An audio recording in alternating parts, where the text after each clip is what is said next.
এখন শীতলপুর পাহাড়ের হিল টপে আছি, যেটাকে আমাদের গ্রামের মানুষ বলে ডুংরি। সেটা ডুংরি নয়, অনেক বড় পাহাড়, ঠিক আছে। সেখানে আপনারা হয়তো এলেই বুঝতে পারবেন এটা ডুংরি না পাহাড়।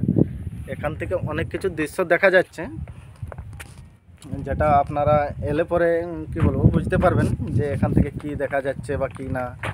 অনেক সুন্দর সুন্দর দৃশ্য দেখা যাচ্ছে, ঠিক আছে। এই যে আমরা দেখুন পাহাড় থেকে আমাদেরকে আমরা কিছু দৃশ্য দেখাচ্ছি আপনাদেরকে। এই ধান ক্ষেত, এই নিচে আছে আরও অনেক বান টান, এই সকল জঙ্গল টঙ্গল। গ্রামের ঘরগুলাও যেন ছোট ছোট দেখা যাচ্ছে, বাজ বহাল সমান দেখাচ্ছে। বাজ বহাল একদম সমান দেখা যাচ্ছে। পাহাড়ের পাহাড়ের যে মন্দিরটা, কি মন্দির এটা? এটা পাহাড়চণ্ডী ঠাকুর। পাহাড়চণ্ডী ঠাকুর, হ্যাঁ। আচ্ছা, এটা এখানে পূজা হয়।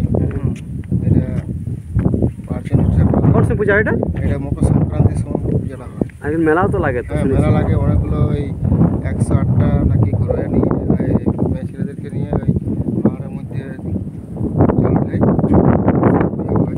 পাহাড় দৃশ্যটা এখানে চাপে অনেক পাহাড় চাপতে খুব কষ্ট, কিন্তু পাহাড়টা অনেক কষ্ট, অনেক কিন্তু সৌন্দর্য দেখতে যেটা এখন পাচ্ছি আমরা। ওঠার সময় এই যে খুব কষ্ট দেখুন হবে। নিচে যে মানুষগুলা মানে ক্ষেতের মধ্যে কাজ করছে আর কি, তাদেরকে অনেক ছোট ছোট দেখতে পাচ্ছি পাহাড়ের উপর থেকে। ওই যে গ্রামটা আছে, গ্রামটা শীতলপুর গ্রাম। শীতলপুর, এই সামনে শীতলপুর, তারপরে আছে হারামজাগা, দুপসড়কা, সারাডি সামনে আছে। কিন্তু একটা জিনিস হচ্ছে পাহাড়টা ওঠার সময় যে কষ্টকরটা লাগবে, খুব মানে অসুস্থ হয়ে যায়।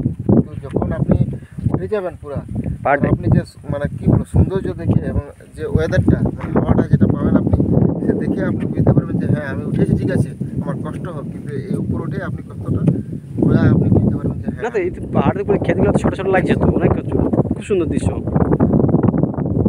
হ্যাঁ, সুন্দর, মানে খুবই সুন্দর দেখতে পাচ্ছেন আপনি পুরা।